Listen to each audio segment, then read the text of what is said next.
चलिए आज ओबीसी की बात करते हैं, पूरी करते हैं। सबसे बड़ा सवाल क्या है? अगर हम ओबीसी की बात करते हैं, दलितों की बात करते हैं, हिंदुस्तान के लोगों की बात करते हैं, तो सबसे बड़ा सवाल क्या है? सबसे बड़ा सवाल यह है कि किसकी कितनी आबादी है।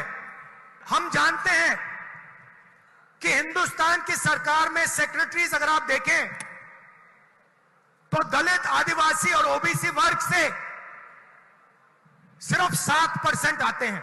मतलब हिंदुस्तान की सरकार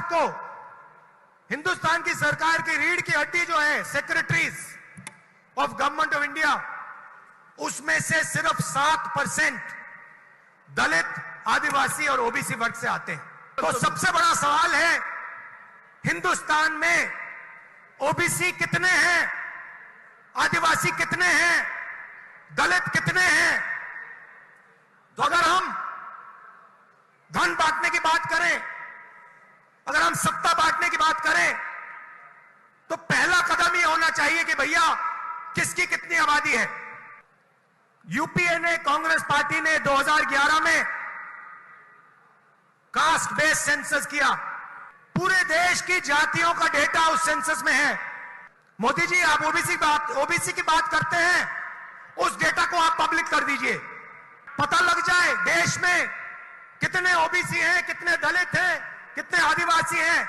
अगर सबको भागीदार बनाना है, सबको इस देश की प्रगति में शामिल करना है, तो यह तो मालूम होना चाहिए कि कौन कितने हैं। तो मोदी जी, कास्ट सेंसस का डेटा आप रिलीज कीजिए, देश की जनता को पता लग जाए देश में ओबीसी कितने हैं, दलित कितने हैं, आदिवासी कितने हैं।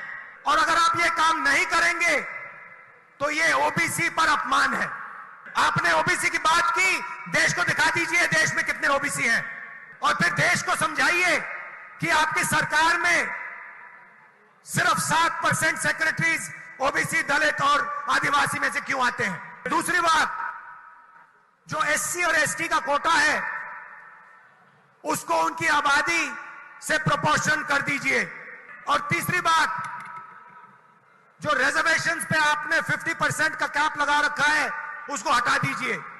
फिर बात करते हैं ओबीसी का अपमान कौन करता है।